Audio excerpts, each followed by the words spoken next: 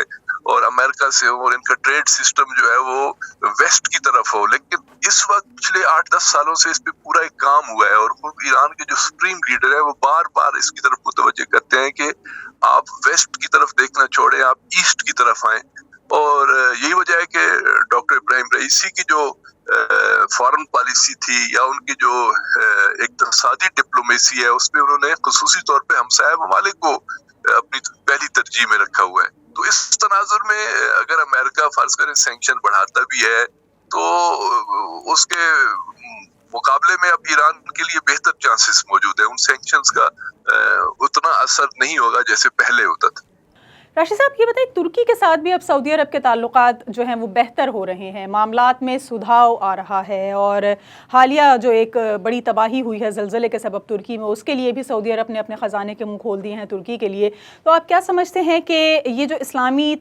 تمام تر ممالک ہیں, ان میں نیا اتحاد جو فروغ پا رہا ہے, یا جو خراب ہوتے ہوئے تعلقات تھے اب وہ معمول پر آ رہے ہیں, بہتری کی جانب جا رہے ہیں, تو کیا کوئی نیا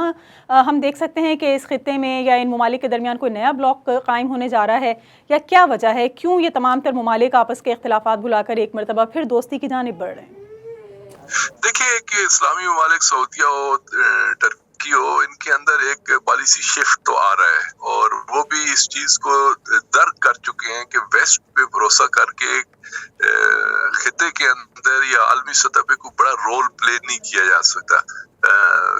ٹرکی خود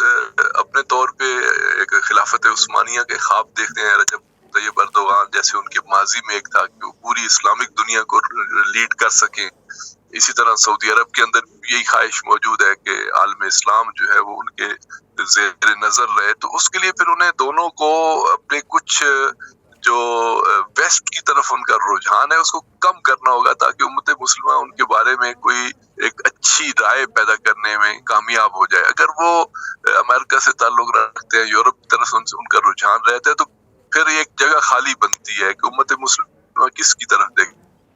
راشد صاحب, ایران کا جو جوہری معاہدہ ہے امریکہ کے ساتھ, اس کے حوالے سے کافی عرصے سے جو مذاکرات چل رہے ہیں, ویانا کنونشن کے دوران بھی کافی بات چیت ہوئی, بہت سی امید افزا بھی ہم یہ دیکھ رہے ہیں کہ خیالات سامنے آ سکے, لیکن ایک طویل عرصے سے وہ بھی سرد مہری کا شکار ہیں, کوئی نئی اس میں ڈیولپمنٹ نہیں ہو سکی ہے. اب جو کچھ ایران نے دیگر ممالک کے ساتھ تعلقات بحال کیے ہیں, کیا اس کے بعد لگتا ہے کہ امریکہ اس میں کوئی پیش رفت کر سکے گا؟ ایران کا جو جوہری معاہدے کا معاملہ ہے اس میں کوئی نئی ڈیولپمنٹ نظر آتی ہے آپ کو؟ دیکھیں فارن پالیسی میں تو ہر ملک اپنے مفاد اور اپنے انٹرسٹ کے لیے کرتا ہے، اس کو کسی دوسرے ملک کا مفاد عزیز نہیں ہوتا۔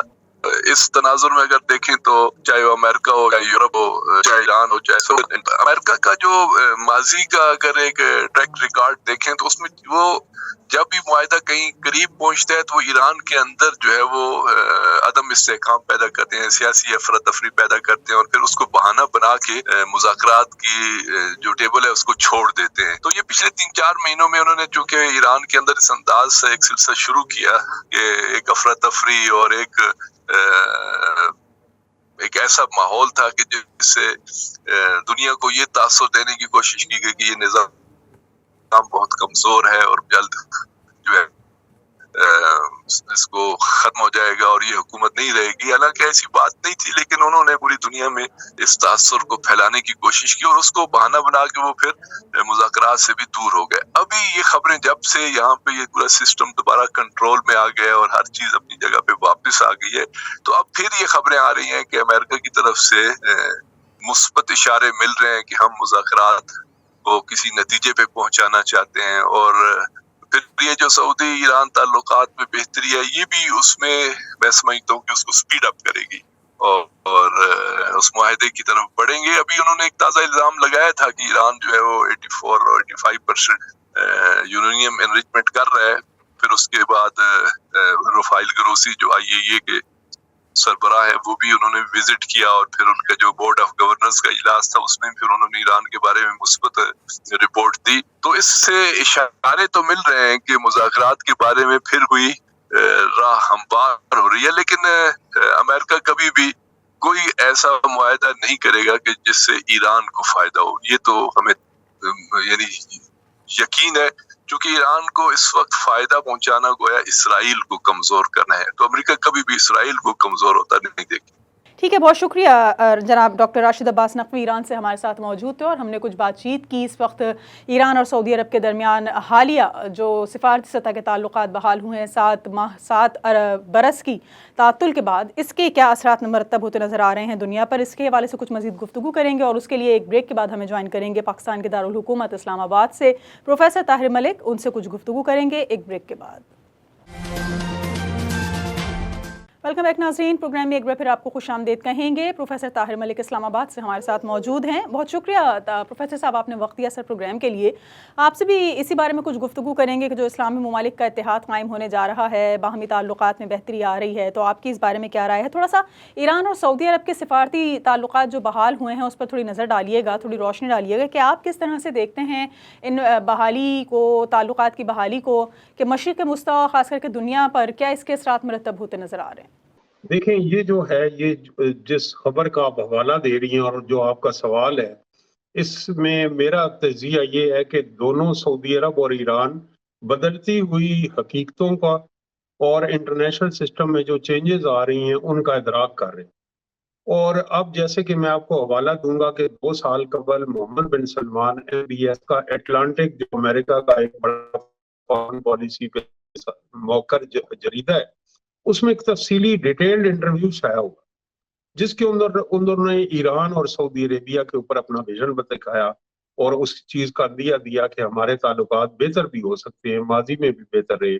دوسری انہوں نے بات کی، یہ وہ زبان ہے کہ جب سعودی عربیہ کو کافی اس کی بولنگ کی جا رہی تھی، جرنلسٹ جو جمال خشوگی ہیں اس کے حوالے سے ہیومن رائٹس تنظیمیں، امریکہ بیانات دیتا تھا، تو محمد بن سلمان نئے بھی آئے تھے، تو انہوں نے یہ کہا اس انٹرویو میں کہ دیکھیں، امریکہ کو بھی یہ سمجھنا چاہیے کہ ہم ایک مڈل ایسٹ اور گلف کے اندر ایک اہم ملک ہے اور ہمارے ساتھ اس کے انٹرسٹ میں ہے کہ وہ انگیج کرے اکانومی میں اور جیو اسٹریٹجی میں، فارن پالیسی میں، اور اچھے تعلقات رکھے۔ جہاں تک ہماری بات ہے، ہم یہ سمجھتے ہیں کہ دنیا میں اب اور بھی پولز ہیں۔ وہاں انہوں نے چائنا کا حوالہ دیا اور محمد بن سلمان بہت مدت بعد ایک سعودی حکمران کا رشیا کا وزٹ بھی ہوا، تو انہوں نے چائنا کا کہا۔ انہوں نے کہا اس وقت دنیا میں جو دوسری معاشی طاقتیں ہیں، سعودی عربیہ، وہ بھی سعودی عربیہ سے انگیج کرنا چاہتے ہیں اور سعودی عربیہ بھی ان سے انگیج کرنا۔ اب یہ اس کے بعد ان کے اسی تناظر میں MBS کی ریفارمز آئیں. محمد بن سلمان کی ریفارمز ہیں کیا؟ وہ یہ سمجھتے ہیں کہ اس وقت گلف کنٹریز کو ڈائیورسیفائی کرنا چاہیے. سعودی عربیہ کی اکانومی کووڈ میں ویسے ہی ریلیجس ٹورزم ختم ہو گیا، اور جو پیٹرولیم کو لے کے آئل سیکٹر پہ صرف ہے، اس کو ہمیں ڈائیورسیفائی کرنا ہوگا. ڈائیورسیفائی کرنے کے لیے، ٹریڈ اور انویسٹمنٹ کے لیے ہمیں خطے میں بھی صورتحال جو تبدیل ہو رہی ہے اس کا ادراک کرنا ہوگا. دوسرا یہ ہے کہ جو اسٹرکٹ کنٹرول ہے اور جو معاشرے میں ایک ٹریڈ لبرلائزیشن کے لیے جو شہری آزادیاں اور وہ جو ایک شرعی ان کی پولیس تھی جس کو شرطہ کہتے ہیں، مورل پولیسنگ کرتی تھی، اس کو انہوں نے تقریباً غیر فعال کیا، بہت ساری جگہ ختم کیا. نئے شہر آباد کرنے کی کوشش کا ان کا پلان ہے، نیون سٹی. اور جو وہاں خواتین کو ڈرائیونگ لائسنس کی اجازت ملی، اور ابھی آپ نے دیکھا ہے کہ جس طرح ایک جو فٹ بال سٹار ہیں وہاں گئے ہیں اور ان کی گرل فرینڈ کو بھی وہاں جانے کی اجازت ملی. اور اسی طرح جو کافی شاپس ہیں، پہلے جو وہاں سعودی عربیہ میں ریسٹورنٹ تھے اس میں فیملیز کا علیحدہ پورشن ہوتا تھا، خواتین کا، مردوں کا علیحدہ. اور کافی شاپ، تو کافی چیزیں انہوں نے لبرلائز کی. ان کو یہ احساس ہے، ادراک ہے کہ سعودی اکانومی کو ہمیں ڈائیورسیفائی کرنا ہے، اور ڈائیورسیفائی کے لیے ہمیں خطے میں بھی جو ایک روایتی اپروچ رہی ہے ہماری کہ ہم آپس میں تقسیم رہے. اچھا طاہر صاحب، جس طرح آپ نے کہا کہ اکنامیکل کنڈیشنز کچھ اس طرح کی ہو چکی ہیں پوری دنیا میں کہ ہر ملک اپنے فائدے کی بات کر رہا ہے، اور سعودی عرب کے حوالے سے بھی آپ نے کچھ ایسی ہی آراء کا اظہار کیا، تو کیا آپ کو لگتا ہے کہ امریکہ جیسے سپر پاور، ایک بہت بڑے، بہت اسٹرانگ اکانومی والے ملک کو چھوڑ کر سعودی عرب اگر ایران کے ساتھ اپنے تعلقات بحال کر رہا ہے تو اس میں بھی کوئی اکنامک ڈائیورسٹی والی بات ہے، یا پھر اس کے کچھ اور عوامل ہو سکتے ہیں؟ جی، دونوں ملکوں کا ہوگا. اور اس ایران کی بھی بہت زیادہ ضرورت ہے کہ ایران 1979 میں جب سے انقلاب ایران آیا، سینکشنز کا شکار 40 سال سے زیادہ ہو گئے کہ وہ سینکشنز کا شکار ہے. تو ایران کو بھی چاہیے کہ وہ معاشی پالیسیاں، اور پھر ایران US نیوکلیر ڈیل جو کامیاب نہیں ہو سکی، وہ بھی ایک فریکشن پوائنٹ تھا گلف کنٹریز اور ایران کے درمیان. تو جو ڈیموکریٹس آئے ہیں لیکن وہ اس ڈیل کو ریوائیو کرنے میں زیادہ دلچسپی نہیں رکھتے. تو پوری دنیا کی اکانومی ریسیشن سے گزر رہی ہے، یوکرین وار ہے اور کووڈ کا کرائسس رہا ہے اور فوڈ انفلیشن ہو رہی ہے. تو ایران کی بھی یہ ہے کہ وہ خطے میں اس میں تجارت بڑھائے، اور اس کی معیشت کو بہت فائدہ ہوگا. تو یہ جو ہے، یہ ایران کے بھی انٹرسٹ میں ہے کہ وہ چیزیں تبدیل ہوں. اور دوسرا جو ایک میں سمجھتا ہوں کہ ایران اور سعودی عربیہ کے درمیان ہے کہ وہ جو ایک اسٹرکٹ وہابزم تھا،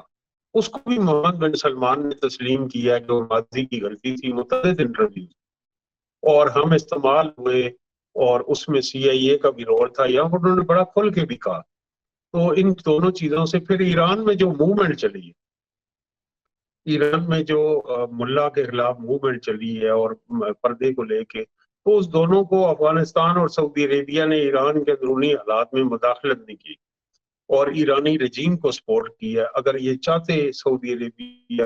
تو وہاں جو ایرانی سوسائٹی میں ڈیسنٹ ہے اور جو لوگ وہاں پہ غیر مطمئن ہیں، ان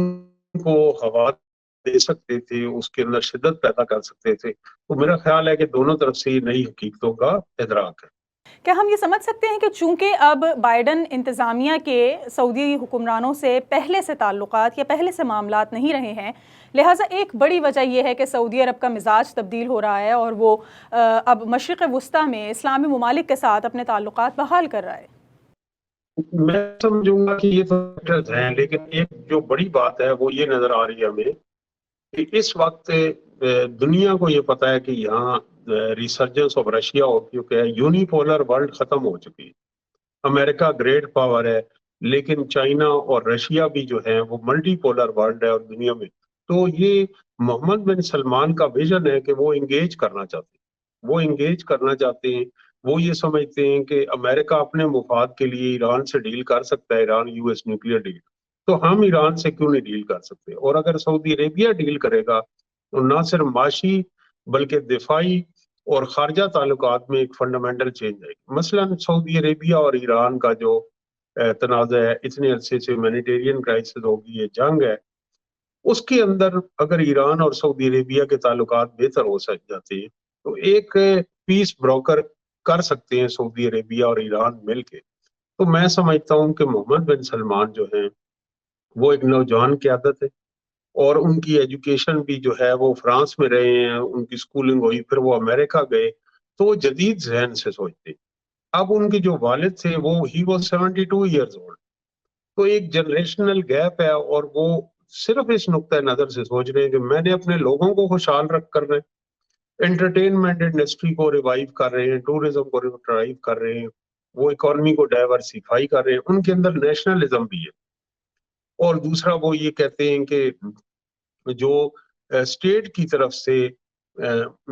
وہابزم کا شدید جو ہم نے نفاذ کیا وہ ہماری درست پالیسی نہیں تھی، وہ ادراک کرتے ہیں. اور دوسری طرف ایران ہے، ایران بھی سمجھتا ہے کہ انقلاب ایران کے بعد ہم منجمد ہو گئے، جو ہمیں ریفارمز کرنی چاہیے تھی، جو اتحاد کرنی چاہیے تھی، اس کا ایک مظاہرہ آپ کو موومنٹس میں بھی نظر آئے گا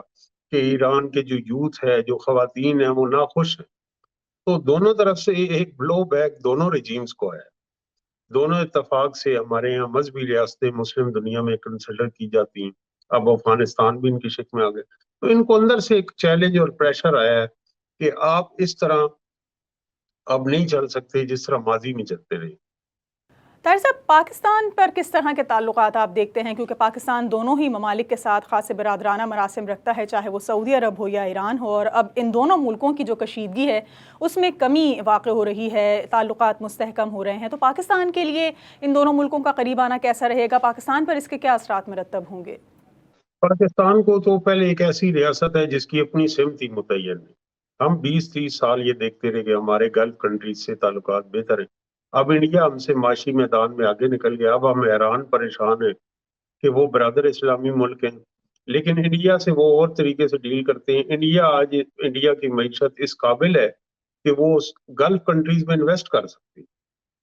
اور ایران کے ساتھ بھی ان کے بہت سے پروجیکٹ ہیں، اور انڈیا امریکہ کا بھی اتحادی ہے. یہ میں پوائنٹ کہنا چاہتا تھا کہ امریکہ کو اس سے کوئی اعتراض نہیں. یہ ملکوں کی اپنی کمزوریاں ہوتی ہیں. اب مڈل ایسٹ یا ساؤتھ ایشیا میں سب سے بڑا پارٹنر امریکہ کا انڈیا، جبکہ انڈیا کے ایران کے ساتھ بہت اچھے تعلقات ہیں، تو وہ اور انڈیا کے رشیا سے بھی بہت اچھے تعلقات ہیں. تو یہ قوموں کو خود اپنی سمت متعین کرنی ہوتی ہے. پاکستان ابھی تک اپنی سمت ہی نہیں متعین کر سکا. ہمارے یہاں کہ ہم ایک قومی ریاست ہیں یا مذہبی ریاست ہیں، اسلامک اسٹیٹ ہے، تو کیا اسلام ہماری فورن پالیسی کا محور ہوگا؟ یہ سارا جو انتشار ہے ہماری ریاست اور معیشت کی سمت ہی درست نہیں، اور سمت درست نہ ہونے کی وجہ سے ہم نقصان در نقصان اٹھائے جا رہے ہیں. تھوڑا سا ترکی کے حوالے سے بتائیے گا طاہر صاحب کہ آپ کس طرح سے دیکھتے ہیں کہ سعودی عرب اور ترکی کے بحالی تعلقات کیا محض وقت کی ضرورت ہیں، یا پھر اس وقت ہم اس کو اردوان کی سیاست کا ایک حصہ سمجھ سکتے ہیں؟ دیکھیں، ایران اور سعودی عربیہ دونوں خطے میں ریجنل پاور کے طور پہ بیہیو کرتی ہیں. اپنا انہوں نے بلاک بھی بنایا. اب پچھلے 20 سالوں میں یہ ہوا ہے کہ رائز آف ترکی ایک تیسری قوت بن کے ابھرا ہے. اور اس نے بھی وہ دونوں سے، جب سعودی عربیہ نے قطر کا بلاکیڈ کیا تھا تو انہوں نے، Turkey was the first country جس نے کہا تھا کہ ہم قطر کے ساتھ تجارت کریں. ایران کے ساتھ بھی تجارت کر رہا ہے، سعودی عربیہ کے ساتھ. چونکہ جمال خشوگی کا مرڈر وہاں ہوا تو انہوں نے سعودی عربیہ پر دباؤ ڈالا، اور دباؤ ڈالا، اس سے ان کے تعلقات خراب ہوئے. تو جو ریسنٹ وزٹ ہوا ہے کچھ ماہ پہلے اردگان کا سعودی عربیہ میں، تو اس میں انہیں وہ کچھ مل گیا جتنا تاریخ میں ٹرکی کو نہیں ملا. مثلا اس کی مثال دوں کہ ان کو $5 بلین سے زیادہ رول اوور کے پیسے مل گئے، جو ہمیں ابھی تک $1 بلین بھی نہیں مل سکا ایران سے. تو جو قومیں سٹینڈ لیتی ہیں، جہاں نیشنلزم ہوتا ہے، ان کی لیوریج زیادہ ہوتی ہے. اور جو قومیں کشکول لے کے پوری دنیا میں گلف کنٹریز میں پھرتی رہتی ہیں، ان کے بارے میں ان کا اور رویہ ہوتا ہے. تو ترکی کی معیشت بھی بہتر رہی ہے، لیکن اب وہ ریسیشن کا شکار ہیں. لیکن سعودی عربیہ نے انہیں بہت بیل آؤٹ کیا، اور بیل آؤٹ کرنے کا مقصد ہی یہ تھا کہ سعودی عربیہ اور ٹرکی کے تعلقات بہتر ہو جائیں. آپ کو یاد ہوگا کہ ہمارے سابق وزیر اعظم عمران خان صاحب نے ایک تجویز دی، اسلاموفوبیا چینل بنے گا اردگان اور جو مہاتیر محمد مل کے انہوں نے UN میں پریس کانفرنس کی. جب اس کا سمٹ آیا تو سعودی عربیہ نے دباؤ ڈالا اور عمران خان صاحب وہاں جا ہی نہ سکے. لیکن اب ان کے حالات بہتر ہو گئے ہیں. تو میں یہ سمجھتا ہوں کہ پاکستان کی بھی خارجہ پالیسی جب انڈیپینڈنٹ ہوگی، جب وہ باوقار طریقے سے کنڈکٹ کرے گا تو اس کو مطلوبہ وہی نتائج حاصل ہوں گے جو ٹرکی میں مل رہے ہیں. بہت شکریہ پروفیسر طاہر ملک ہمارے ساتھ موجود تھے، اور اس سے قبل پروگرام کے پہلے حصے میں ہمارے ساتھ ڈاکٹر راشد عباس نقوی موجود تھے. دونوں مہمانوں سے ہم نے کچھ بات چیت کی اسلامی ممالک کے باہمی تعلقات کے حوالے سے کہ ایک مرتبہ پھر مشرق وسطیٰ میں قائم یہ اسلامی ممالک ایک دوسرے سے طویل عرصے تک نالاں رہنے کے بعد اب تعلقات میں بہتری کے خواہاں نظر آ رہے ہیں، اور اس کا باقاعدہ آغاز بھی ہو چکا ہے. امید یہی کی جا رہی ہے کہ اس خطے کے لیے بحال ہوتے ہوئے یہ تعلقات خوش آئند اور دیرپا ثابت ہو سکیں گے، لیکن آنے والے وقت میں کیا ہوگا یہ کچھ عرصے بعد پتہ چل سکے گا. آج کے اس پروگرام کے لیے اتنا ہی. اگلے ہفتے ایک اور موضوع کے ساتھ حاضر ہوں گے. پروگرام ٹیم کے ساتھ سمین نواز کو اجازت دیجیے. اللہ